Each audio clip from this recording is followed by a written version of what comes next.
Myers Metal Detectors, located in sunny Tampa, Florida, where we sell nothing but fun and adventures, treasure hunting gear, and anything you can imagine for metal detecting. Give us a call, 813-237-1939. Happy hunting and dig deeper. Live from sunny Florida, it's Treasure Talk. Welcome, folks. Welcome, and guess what I just found out? What'd you find out? Facebook and their infinite wisdom. Oh, no. No longer allowing streaming to Facebook groups. You can stream to your own personal page, but you can't stream to groups. Oh. That is Zuckerberg for you. Yeah, that makes absolutely no sense. But I guess I'll have to set up my Facebook personal page to do that, Jeff. It just really it's so that's one of the reasons why I hate Facebook. Yeah, did it just started tonight? Yeah, I just noticed there's what it says is this. Okay, to the Treasure Talk group, it says, on April 22nd, Facebook removed the ability for third-party apps like StreamYard to connect to Facebook groups. This stream will not go live to the group. You can stream to a Facebook page instead and share that link in your group.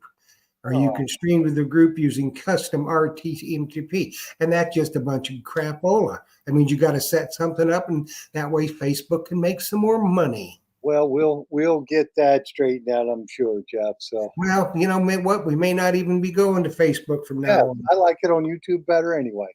I think it's just a better platform. So, we got some cool things happening in the shop. It looks like my buddy Joe Beasley will be here Saturday. So you folks who want to talk with Joe, he'll be on Saturday.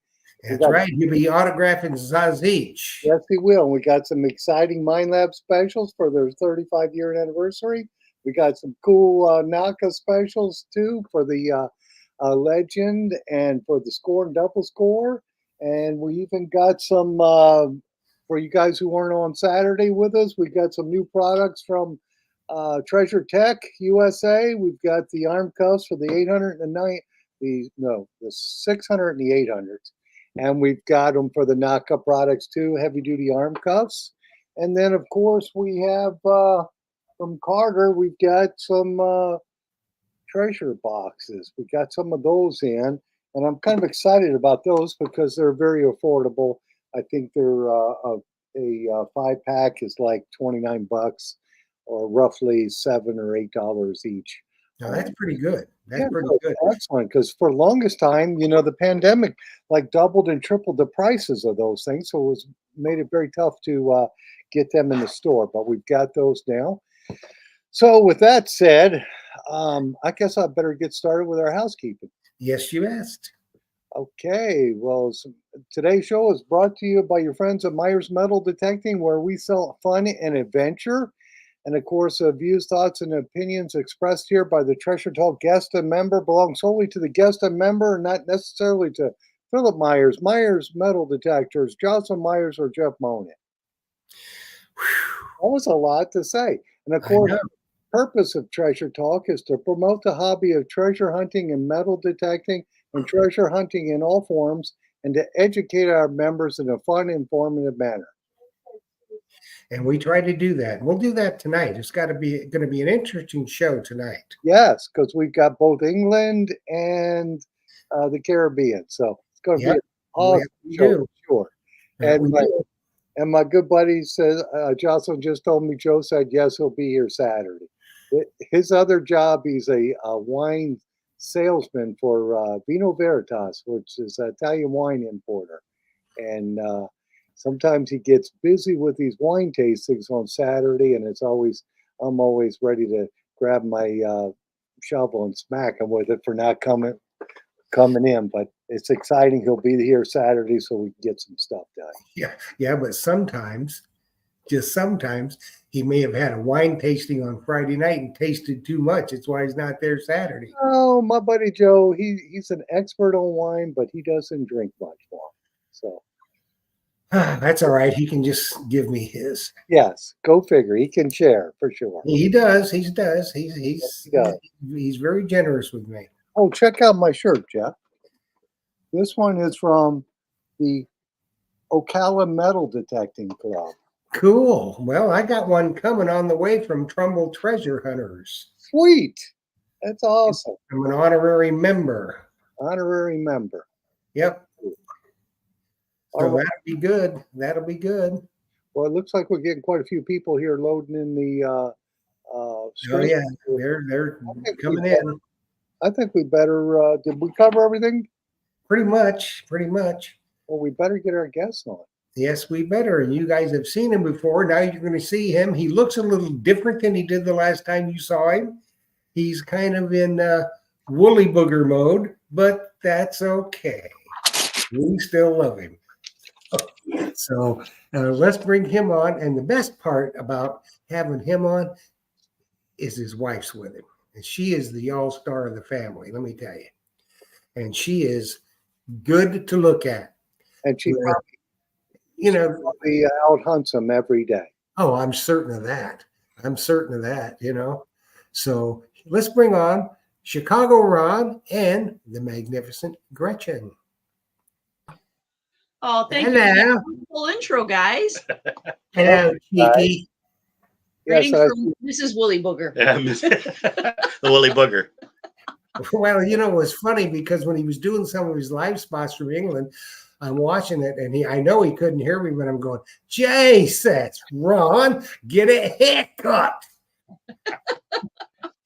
You're It's not, I haven't had Falling one. out in front of his face and he looked like a quail, that kind of stuff. I'm like Yeah, a but- sheep now. Yes. I'm going to go the wrong way now. Ron, it's Ron. Run. it looks good, real good. So, So you now, guys- y'all out here got any questions, pop them in the chat and we'll get them to Ron and we'll get them asked and answered. Yes, for sure. So you guys just got back from England? Just got back from 31 days. We ran 3 10-day hunts. It was a good trip. We had pretty decent weather. When we first got there, I looked at the way it was supposed to be like rain every day, and I was like, "Oh, these guys are going to be miserable." And then, because you're on an island, it changes so quickly. It rained like 2 days out of the 10 for the first group. Although we had one day, it was like biblical. It was just sideways rain. And then it was sort of like a bipolar weather day. The sun would shine and then sideways rain. And the cool thing is, most of the people were back at the barn because it was the last day. There was a kestrel in the bathroom on the windowsill, seeking refuge from the wind.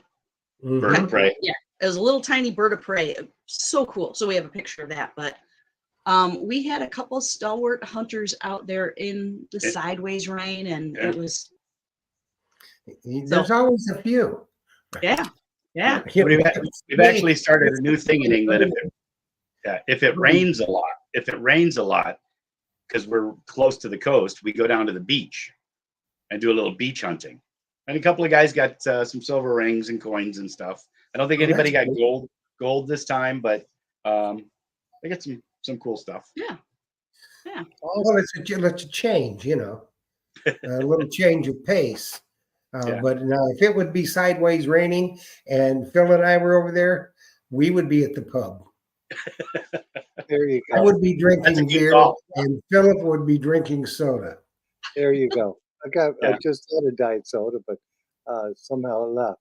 Hey, so you were over there for 30 days. How many gold coins? So for the 3 teams, we ended up with 8 gold for 30 days.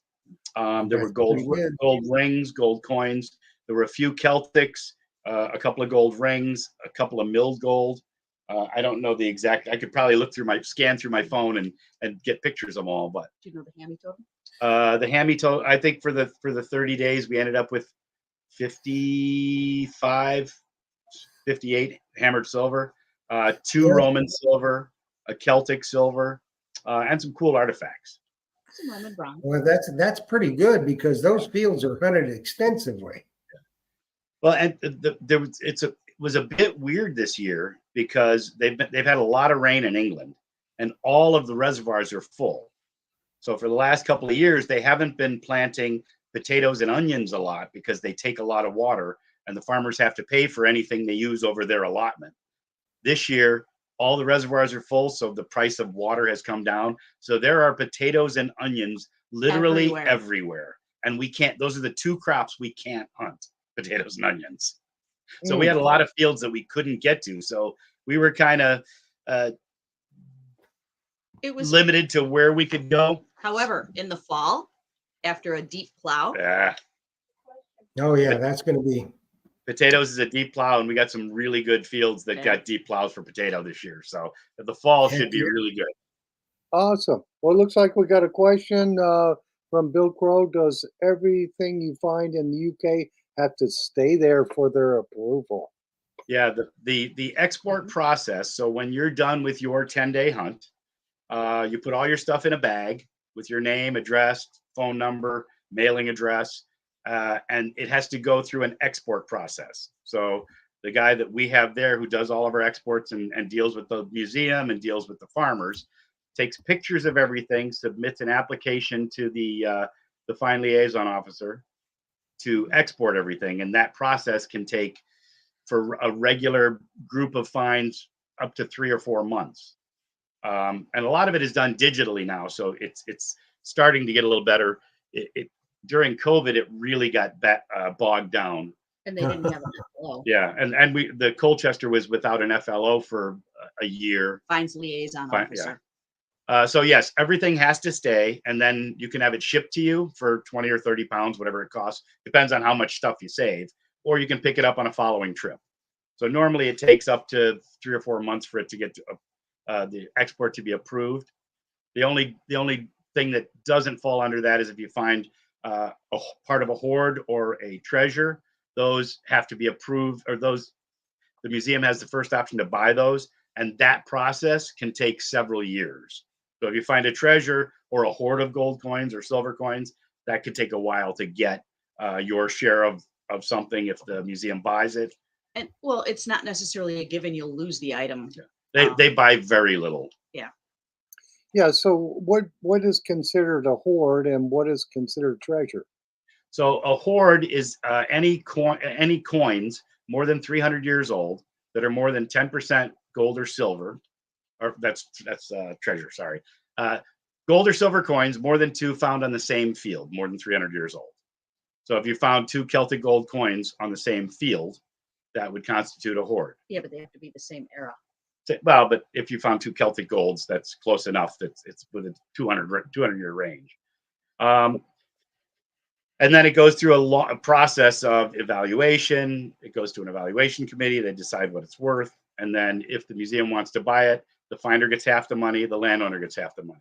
If they disclaim it, then we have an agreement with the farmers that we pay them a portion of the value for any gold items we find on their fields. That's just, if we were pulling gold items like we pull off of these fields and they weren't getting anything, we wouldn't have the fields for very long.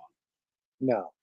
And the treasure is anything more than 300 years old that's not a coin, that is more than 10% gold or silver by volume. And now they've even added, so if you find a hammered silver coin that's from the 1300s, or a gold coin from the Roman period that has a hole in it, they could say that it's jewelry because somebody wore it, and that could fall under the treasure category. And that follows the same rules as hoards. So the museum can buy stuff. They have the first option. Well, they changed it because they lost that helmet. They've lost too many things. They're trying to change the rules right now. They haven't gone through yet. They're trying to be able to buy any individual gold coin.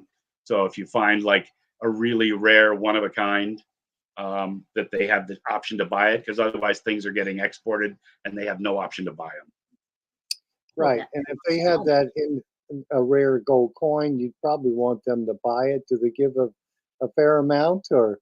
Oh, they actually do. And most of the stuff that we have gets exported. Now, when this new rule goes into effect, I'm not sure necessarily how it's gonna play out. But my rarest find ever was I found an Opharex Saxon penny. So from 760 to 790 AD. And it is the only known example of this coin. And because it's a single find, the museum had no option to buy it. it was exported, and I have it in my collection. Awesome. Well, that's cool. And if they do buy it and put it in a museum, do they put your name under it or? No, they don't do that anymore. They used to. Actually, if you donated things, you might be able to work something if it were a really nice piece and you donated it. The other thing about donating is you get a nice. So I found a few Roman silver hoards over the years, and they're not worth a lot. You know, the museum volumes at 20 or 40 pounds a piece, my share of it. So rather than get 40 pounds for 2 Roman silver coins, I donate my portion of the hoard, and I get a nice letter. You know, grab one of those letters. I get a nice letter from the British Museum saying that I donated my portion of a hoard that we found, and you get a nice frameable certificate that shows, you know. Oh, That's cool. really cool. So you had all those finds you talked about earlier that your teams have had for the past, I guess, 30 days. Is that what you Right. said? Okay. Yeah. How many members was in each, I guess, in each week? So it was six hunters per week, and I would include me in that, but I didn't find any gold. I think I've forgotten how to do this. Well, you I sent my gold to the Caribbean. Yeah, think you you found plenty already, though. Yeah, but Well, you're I- kind of taking care of your hunters too. So, Yeah. there's some responsibilities that you guys have, they don't have. So, you got to cut yourself a little bit of slack there. Well, so the nice thing about running these is I'm there for 30 days, so I don't have to hunt in the rain. You know, if it's really muddy, I'm not going hunting. I'll drop them off in the field, give them a phone. They can call me if they need me to come pick them up. More than happy to come and get them. But the first 10 days, I tend to hunt most days. You know, I'll go shopping and do a couple of things during the week. The second 10 days, maybe I hunt 7 days out of the 10. And then the last 10 days, I probably end up hunting 5 or 6 out of the 10. So I just because I'm like 62 now, and this isn't as easy as it was when I was 42. No, it never is. And when I think Hunting about mornings going and over there with you, I think about my knees going. Yeah. Yeah. Mhm. I'd have to spend a lot of time in the pub. Yeah. By the last 10 days, my knee starts to get a little jiggy. So we hunt in the morning and then we go to the pub and have some lunch. I'll go back and cook hot pasties and bring them out to the guys in the field. Try and do that at least once a week. Well, that's cool. Well, Hey, see, that's the kind of thing that you do, Ron, that most of the other groups that go over there do not do. Well, and That's so what yeah. you have the loyal followers that you do. Plus, you make sure that you get on good spots because you know what you're doing. You know how to take care of the farmers over there, and your partner over there knows what he's doing, and you're not abusing it, and that's why you got the loyalty you got. Yeah. We don't make our guests clean the van. there are several other people that run tours over there. And it was my understanding, talking to a few people that were on this hunt, that on the last afternoon, everybody comes in at lunchtime and they all help clean the van.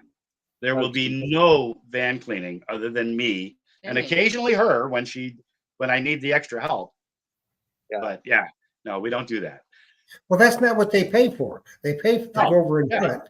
Fine. Right. You know?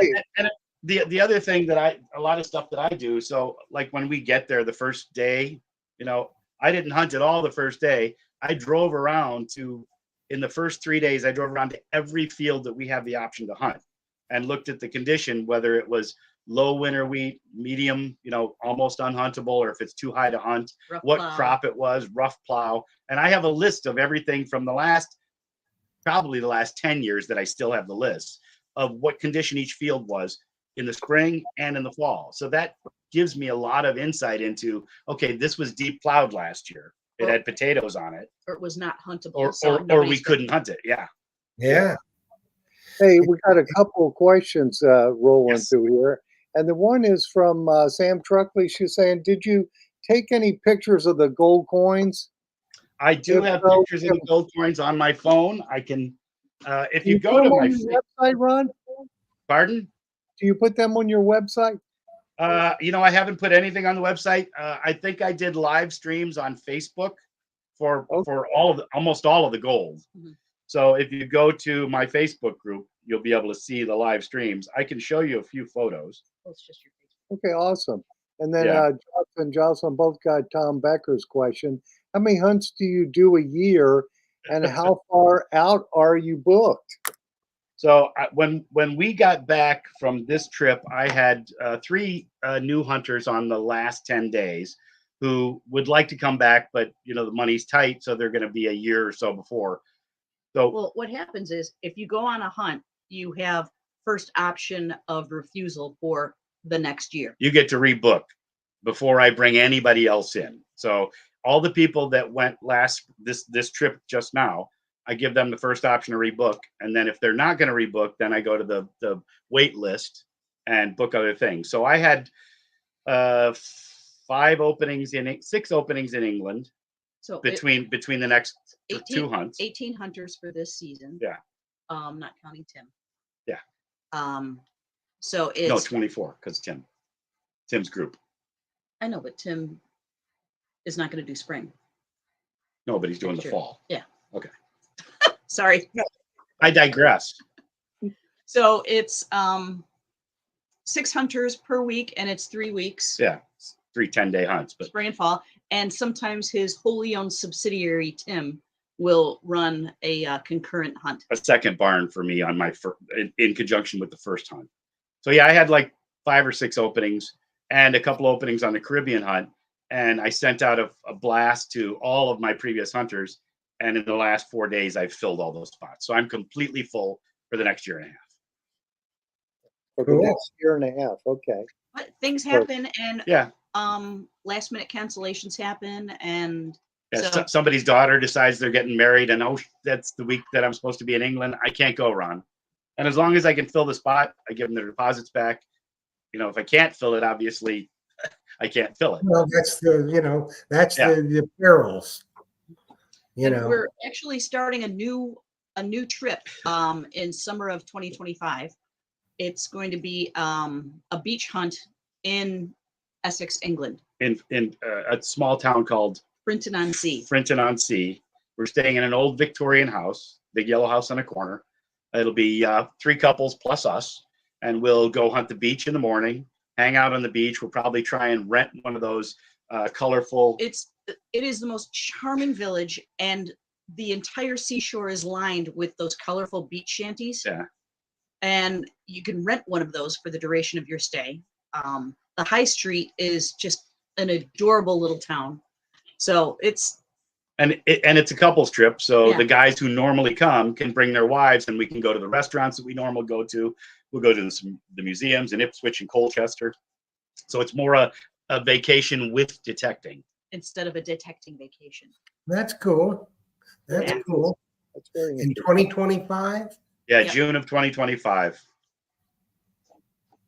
And And so I already have 2 couples. There's 1 spot left. There's 1 spot left. So I'll be in touch. I have to talk to the If we get enough cheese. interest, maybe we could do yeah, I 2 mean, weeks. yeah, if we get enough people that are interested in doing it, we could do a couple of weeks. It's just a matter of finding out if the house is available, and it's so far in advance that I'm sure it is. So And the house is just a gorgeous Victorian. And big 4-bedroom. Yeah.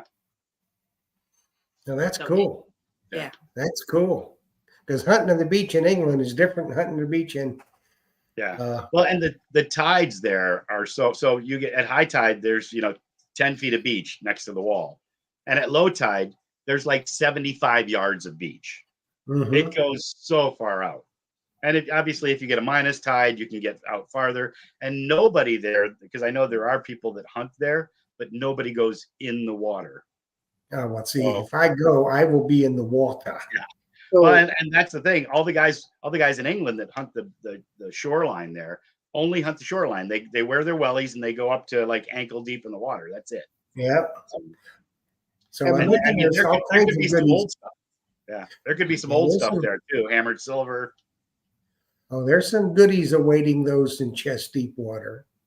I think, Yeah, so I think the only old coin I found there last year when we were there, I got like a 1920 something 6-pence. And the saltwater, you know what saltwater does to silver coins.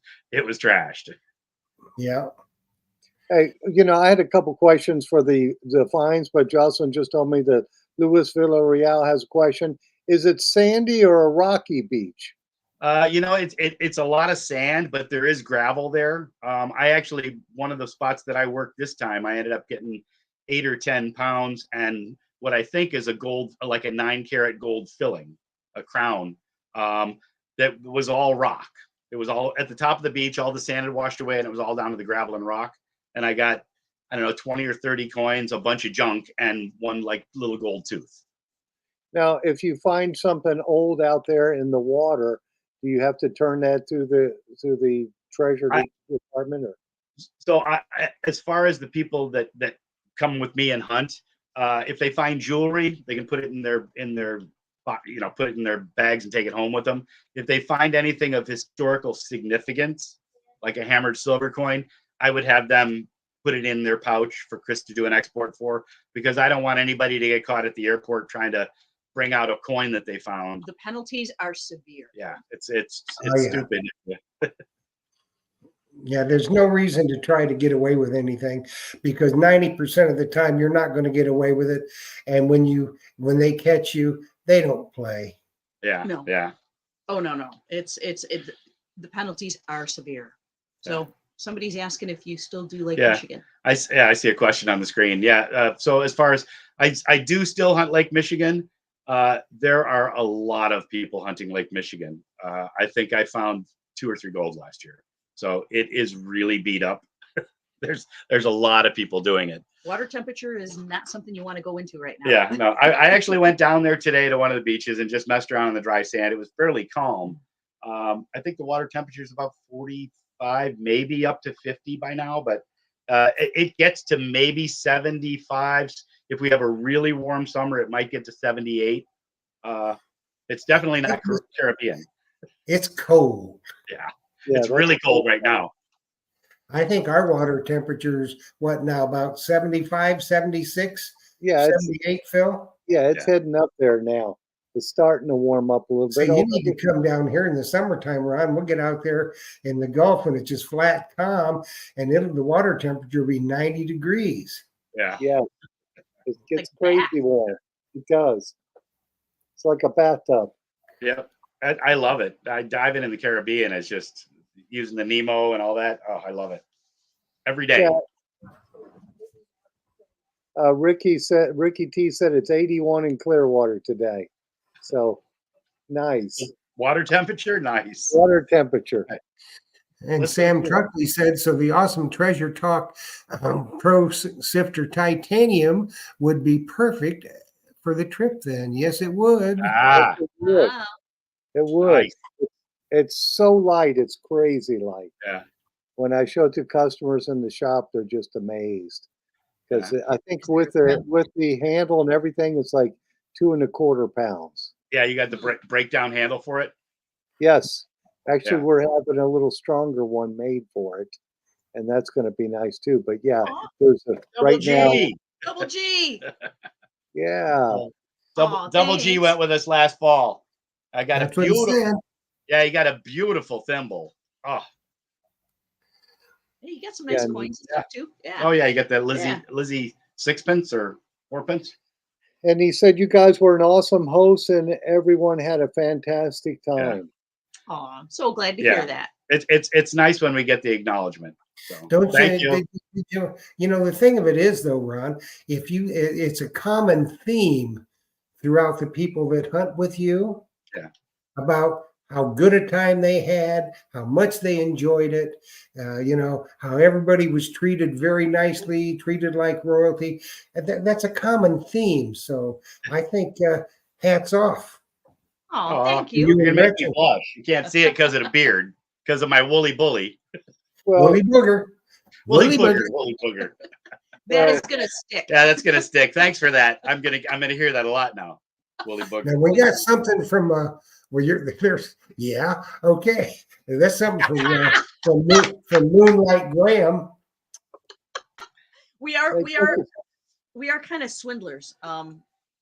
We We have a lot of game nights at we night. play left, right, center, and there are times where we win a lot. But actually, we changed the letters. It's not left, right, center. It's Love- LCR. Love Chicago, Chicago, Ron. Ron. That's right. Only when he's in non-suckable mode.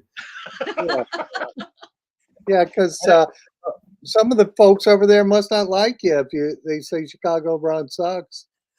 Yeah, you know what? Well, when your haters gonna organize, hate. Haters gonna hate. when your haters organize, Oh, you wait, know you have arrived. I got one of those coasters. So one of the guys actually made coasters for me You out said me wrong. out of one Yeah. of those pictures. Wait, wrong way. Yeah. So the England guys actually made T-shirts that said "Chicago Ron sucks" and posed and took a picture and sent it to me. I Well, made you it know my back. what? I made it my background on Facebook for like a year. Heck yeah. Well, you know why? That's jealousy talking, because you come over there from the States and you out hunt them. Mhm. Well, but we put in the hours. I mean, the guys that are over there, you know, they might go out on a Saturday and hunt for 3 or 4 hours. You know, the diehards might go for 5 or 6, 8 hours, but they're doing it weekends, on Saturday, on Sunday. That's it. We hunt 10 hours a day, rain or shine, 7 days a week. And they we're don't. we're in an area of the country that has known Yeah. historical presence. I mean, it was the Celtic capital of Britain, Colchester. Boudica was just north of there. Yeah, there's a lot of stuff in that She area. sacked Colchester. Mhm. Yep. I liked it when I was over there. It's really neat. Even the landscape is I mean, it's complete. It's in a different world. Yeah. Oh, it is beautiful, and it is a completely different feeling. I mean, you're out in the country, and you're in England, and it's Oh yeah. I love it there. Well, you know what I found when we were over there was that the English people couldn't have been more hospitable and nice. Yeah. And you know what the cool part is? To them, we have really cute accents. They only say that because you're cute. They never say that to me. Well, I can understand that. You know what they say to you? Hey, you suck. You suck. You woolly booger. That's right. You're going to have to get that. We're going to have a cup Yeah. made. They're gonna have a Woolly woolly booger. booger T-shirt. I like it. Well, and she's kind of a booger phobe too, so she doesn't like boogers. You like touch your nose, and she gets all like that. It's a woolly booger. He's a Woolly woolly booger. booger. You know, I I had like I had a question that slipped by me, but then I had somebody ask me if I shipped something for them, and it did go out today, so it's on the road for sure. I can't On the remember road. where. It's already in the works. Customer Heck service. yeah. Check. Mhm. Mhm. Ah, So you guys, the difference between some of your hunts and some of the others, the hunt I was on, we didn't do anything. We sunrise to sunset, stopped at a little grocery store to get your food. yeah. And I would have enjoyed a lot more going out to some of the pubs, intermingling more with the people. That's a Experience long way England. to go, and you need to have a little fun. Yeah, for You sure. know, and sample the cuisine, because you're not going to get it. If you go out into the pubs where the people are, that's when you're going to get a true sampling. Mhm. Yeah. So when I went on my first hunt here in 2005, and it was a group of 8 of us from Chicago, and 4 of us stayed at Chris's house, and 4 of us stayed at his mother-in-law's house. So we were out hunting in the field during the day, and we didn't want to stop and talk. We're hunting. We want to find stuff, so we got that half an hour at lunchtime where we were all together. And then in the evening, we were back at the 2 houses, and we couldn't go to the pub. We couldn't do anything. That's where I got the idea for these barn hunts. There's got to be a way to get, a place where you can stay with 6 people. I'll get a van, drive around. And I started these barn hunts 20 years ago now. So all these other people that are running hunts are all doing what I started 20 years ago. And I have kind of the Julie the cruise director personality. I make it look easy because it comes naturally to me. And I've been doing this for 20 years. So it's easy to stay on top of stuff for me. And I have the best partner in the world. Oh, you bet you there, because with you, it can't be the Love Boat, it's the Suck Barge, but it's close. We had a couple of questions come through Yeah, here. we got to incorporate that into a T-shirt. Let me bring this back to the reality here. This guy, let me see. Well, I missed a bunch of questions, but here's one from Okay. Bill Crow. Does the UK have hard clay like we do here in the US? Some places do, yeah. Oh, and it's sticky Oh, and it's it horrible. sticks to your boot. It's a wellness program because every 3 steps you got 20 pounds of sticky clay on your boots. Yeah, we had a place that we used to hunt birch. We had like 2,500 acres in birch, and there was one on Birch South. It was all lowland, and I don't think it had ever been tilled until recently when they got tractors. But it was absolutely like a clay bog, and stuff would come up and big clump. You'd put the shovel in, and you get a big clump that you have to break apart to try and find the Oh, target. sometimes it's like geode hunting because it's in a clod and the clod is rock hard. You got to smash it on your shovel to try to get to the Or you goodies. just put it in your pouch and put it in a bowl of water when you get home. Yeah. There you go. Well, a That lot was- of people don't realize that the condition of the fields depends on how they plowed them. If they Right. just, the first plow where you got those big honking clods in there, that's rough to hunt. So rough plow is really, really tough. So and Because that you can't even walk. I have that on my website. So when you go, I'm there for 30 days. So I get a good picture of the overall view of the land. But on your 10 days, it depends on crop rotation, what fields are done, what fields aren't done. You may not get to any of the big hammered silver fields where a fair site where we found a lot of hammered, or the special gold field. The first hunt they were there, I think you've heard of Mary's Hoard Field. Yeah. We during the second hunt, it was the first hunt. About halfway through the first hunt, we were driving around and they were plowing Mary's Hoard Corner. And we went out there and found 2 Celtic gold staters on there in that one afternoon. And then at some Marge point, and Canadian Ron. Yeah. at some point during that hunt, they put onions on it. Yeah, they put on, and as soon as they finished plowing it, they started putting onions on the end, coming back and forth sideways. So we hunted our way off the field. We moved to another farm, and there were 2 guys of Chris's that were there for the last 3 or 4 hours, and one of those guys got a hammered gold coin on the bottom of the field right along the road. So 3 gold coins came off of that field in the one day we were able to hunt it. Yeah, that's you just never know. And we've been hunting that field. That was one of the first fields I went on 20 years ago. Mary's just keeps on giving. Yeah. I had a gold coin off of that field on my first trip 20 years ago. Geez. Well, a lot of it, doesn't it? Depending on which crop they put on it, how deep they plow it, what the weather's been, how much rain there's been, all kinds of contributing factors that some of the stuff just keeps turning up. You could Hey, hunt Kathy. for like a year too. Yeah, I see a question from Kathy. Yeah, So, from- we're both using the Deus 2. I used it most of the time in England this last trip, and Gretchen uses it all the time, both in England and in the Caribbean.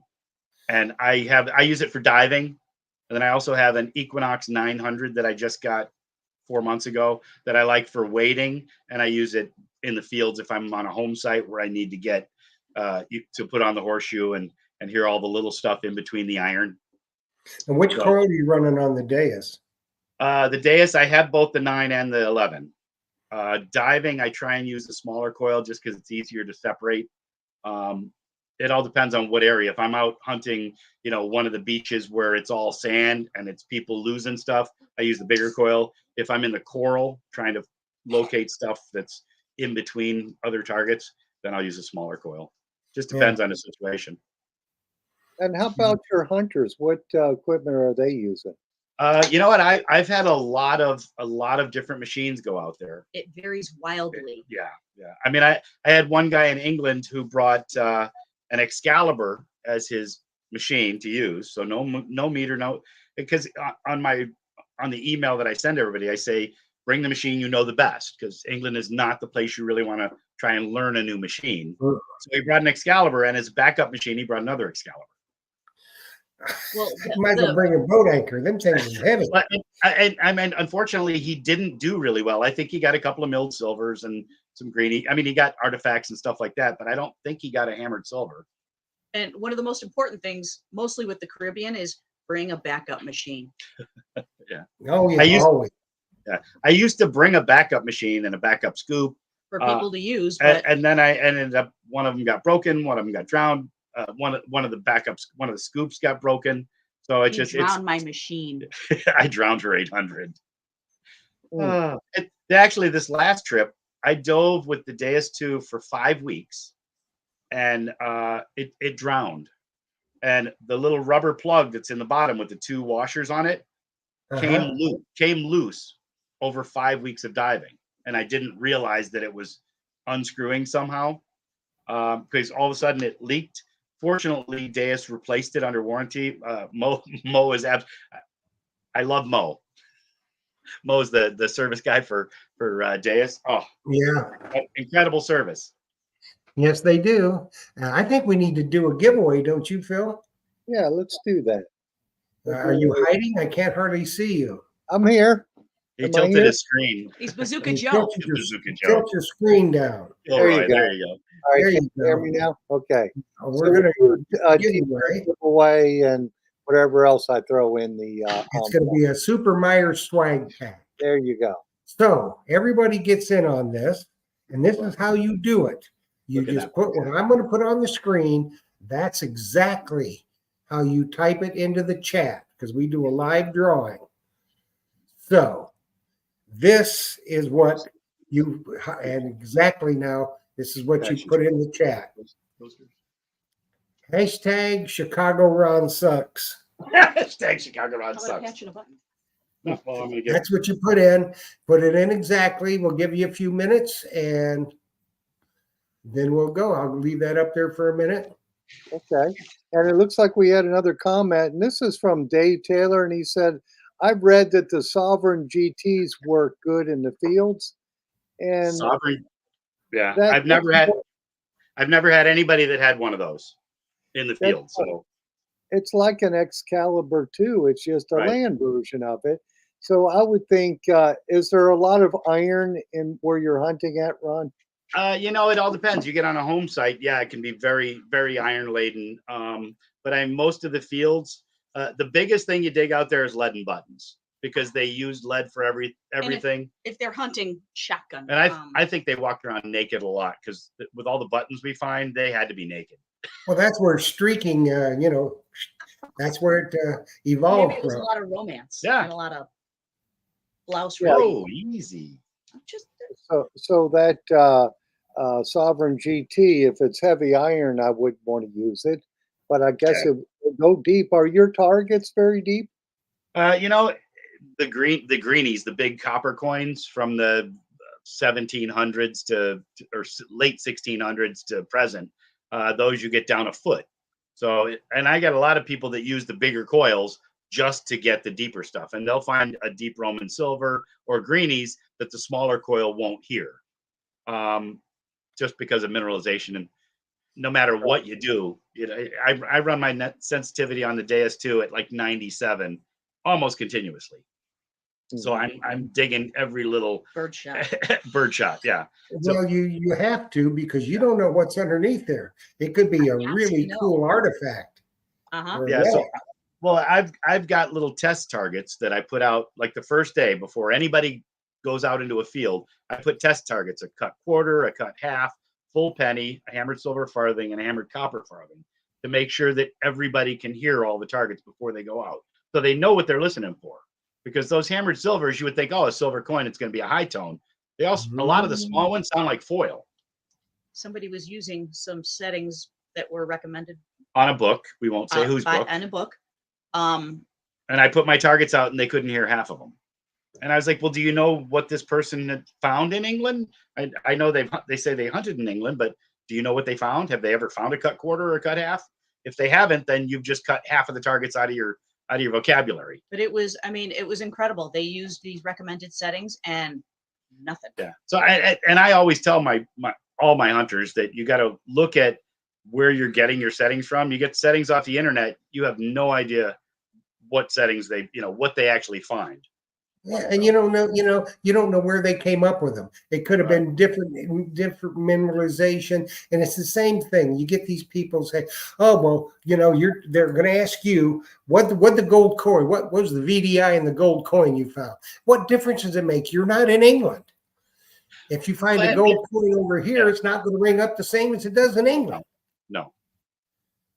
I'm going, hello, McFly, boom. So what type of discrimination do you use, Ron?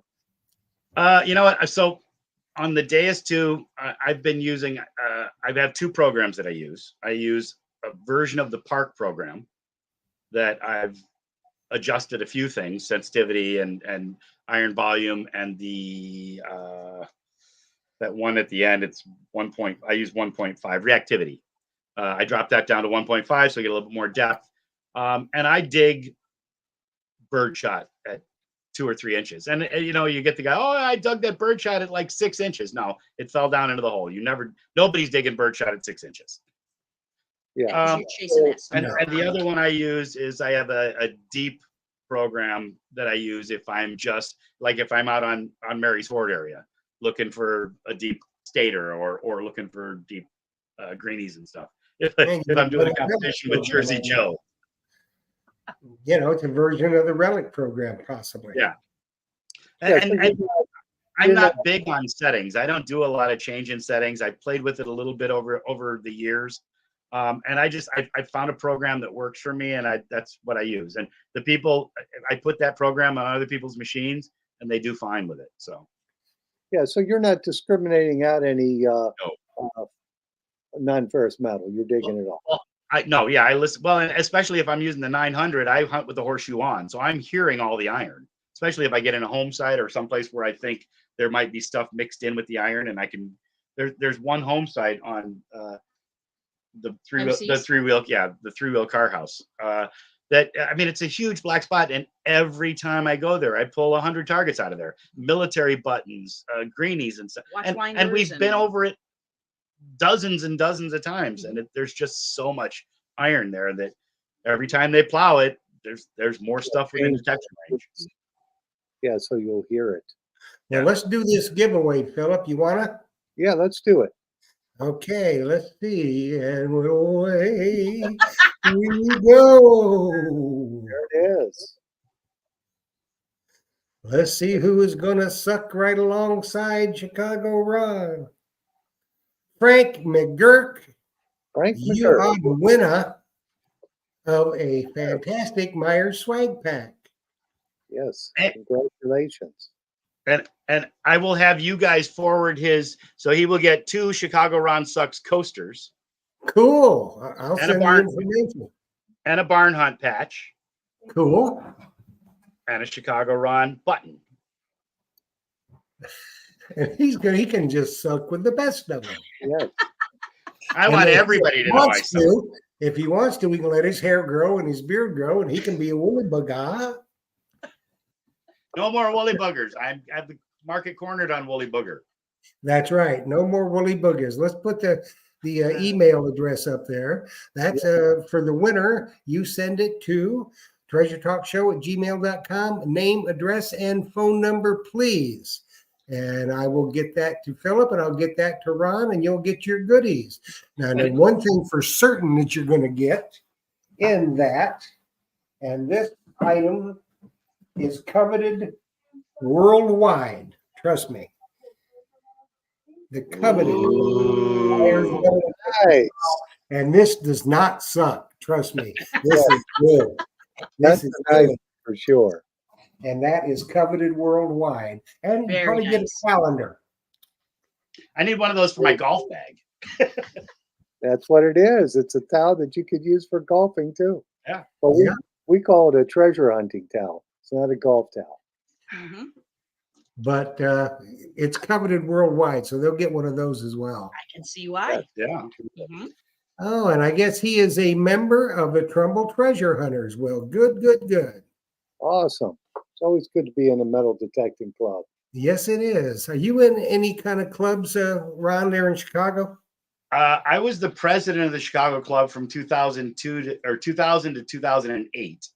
And then work got busy and Member these emeritus. hunts. And then I was a member for a couple years after that, probably till about 2012 or 13, and then or 2012 when I started doing Dig Wars and the TV shows and all that stuff, and I just didn't have time to make it. And then I kind of fell out, and I haven't been to a meeting in years.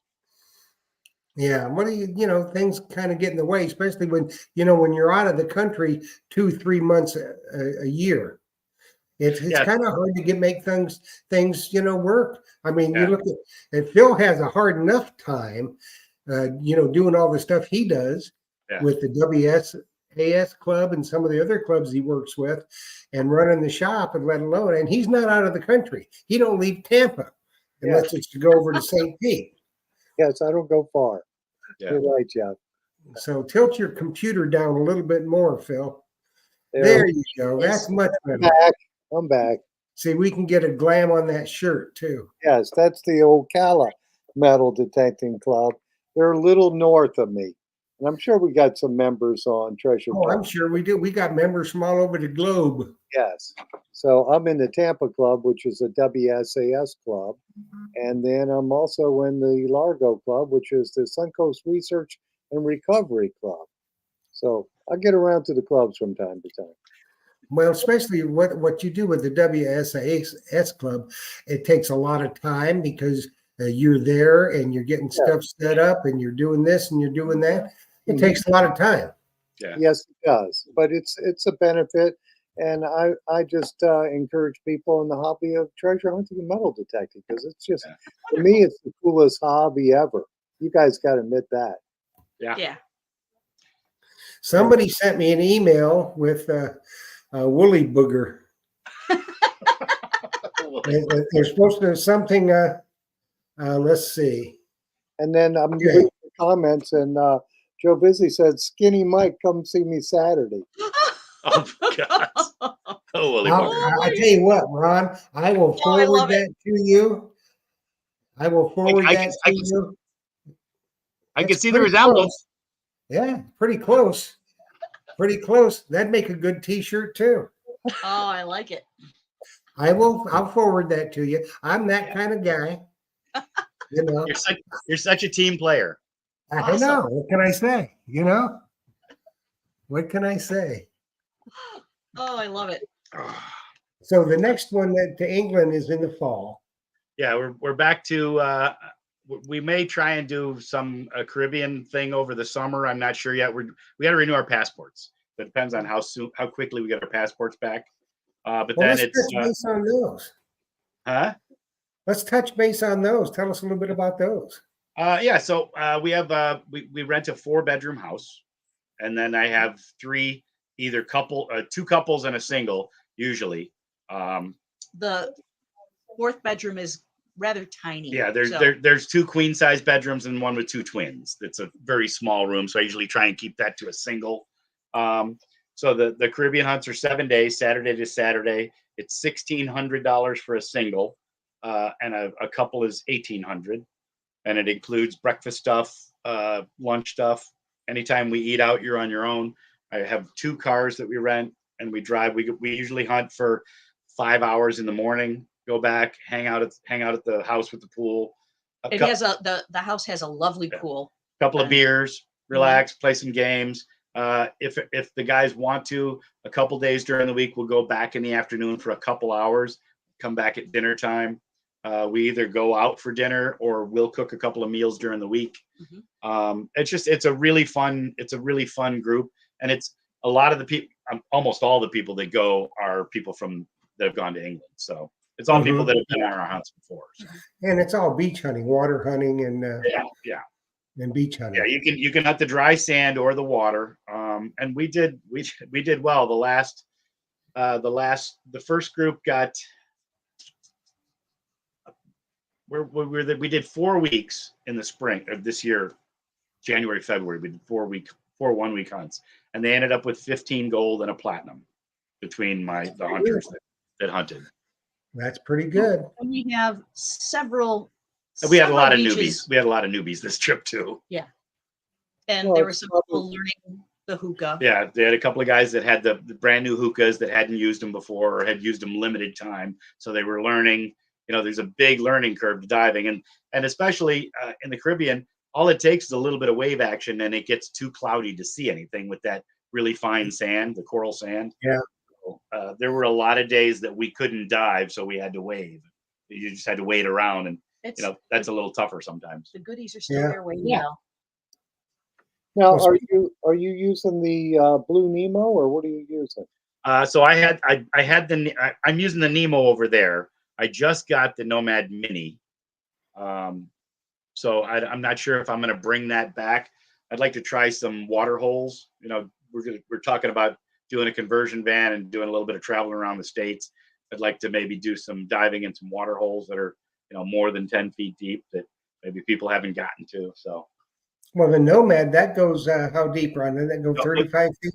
this is the new one, the Nomad Mini. So they're phasing out the Nemo, the That 10 Uh-huh. footer is going to be gone. In fact, they just sent out an email blast saying they only have a few left. So if anybody's looking for a Nemo, you better go online and get it because there won't be any anymore. The next one is the I got two sitting in here, the Blue Nemo with two batteries. yeah. So once they're gone, they're gone. Yeah, I got the Yeah. Nomad Mini, which it has an 18-foot hose that you can dive up to 15 feet. The batteries are bigger and heavier, but I think you're supposed to be able to get about 45 minutes per battery. But there's an adapter that you can run two batteries at the same time. So No, So you can get an hour and a half then. yeah, on the Nemo, they say you're supposed to be able to get 60 minutes to an hour and 15 on the Nemo batteries. I get 2 hours. If I'm in like 3 foot of water, I can get almost 3 hours on a Nemo battery. So Yeah, I you're not- do two batteries. I dive at least 4 hours. Okay, cool. very good. Well, yeah, That sounds like somebody that needs some of those specials you got, Phil. oh yeah, yeah. So, I love the yeah, machine. Let's give it a little blast out for them, Philip. Yeah, I've got the two battery Nemo system that goes 10 feet, and that is $9.99 while they last. I've got two of them Nice. left. I, So, I think when I originally got mine, that's too. what I paid for mine with two batteries when I originally got mine 3 or 4 years ago. I know the price went up; they were like 13 or 1400 Yeah. recently, but now that they're discontinued. yeah, so, and if you're not going deeper than 10 feet, that's perfect. Yeah. And So- Nemo's customer service. So I had my Nemo, and I had an issue with the hose got from wrapping it up and all that stuff. It ended up with like a soft spot in the hose. So I called them, and like 2 weeks before I was going to the Caribbean, I sent it to them, and they had it back to me in a week with a brand new hose on it. Their customer service is second to none. That's good. That's good. It's kind of like Myers metal detectors.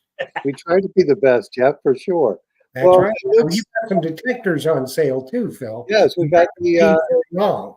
we got them all. We got NACA, we got the we even have some Daya specials, and we've got the MindLab Manticore and the 900 for sure.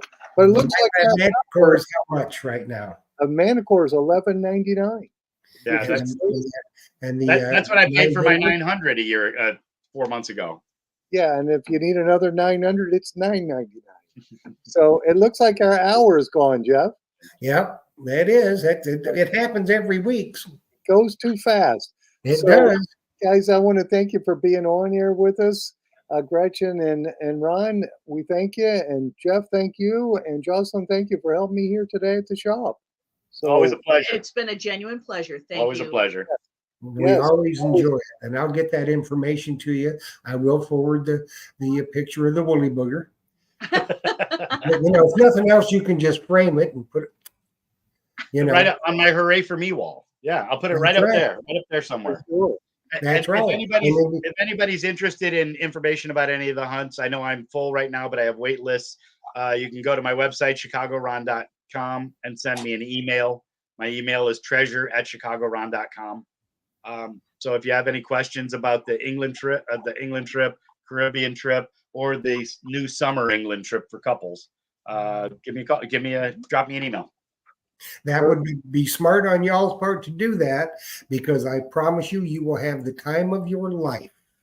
Aw, especially you guys that detect together. Like I know some of the D5, Jimmy and Sam, and Jim and Kathy. That would be a perfect trip for y'all to go on, Yeah. because y'all hunt together, and that would be an absolute stunner for you to Yeah, go we on. don't. I don't have many couples that come on the hunts. I have a special one who hunts. Yeah, you got to be there to slap the woolly booger around, keep them in line. it's what I Yeah. live for. Slap the woolly booger right out of me. And unfortunately, I think that you have to. Anyway, we got to get out of here. All right. Good. Ron, Cheers, Richard, everyone. thanks so much. We love you. Thank you, And I'll gentlemen. be in touch. And Phil, thank you. Jocelyn, thank you. And thank you, everybody. Now, next week, make sure you're here, because if you ever thought about writing a book, and Ron, you need to write a book, call it Woolly Booger. Next week is the one you want us to see, because Terry Shannon's going to be here, Fred Banky's going to be here, and Jim McLaughlin, who does all the editing on Terry's books. He's written 6. Fred's written, I think, 4. So we're going to talk about how you go about writing a book and getting it published. That's going to be the topic next week. So make sure you're here. We hope to see you there again. Thanks, everybody. Good luck, happy hunting, and dig deeper. And remember, if Phil doesn't have it in stock, you don't need it. You don't need it. For sure. We'll see you later. Alrighty, guys. Thank you. Let me see you.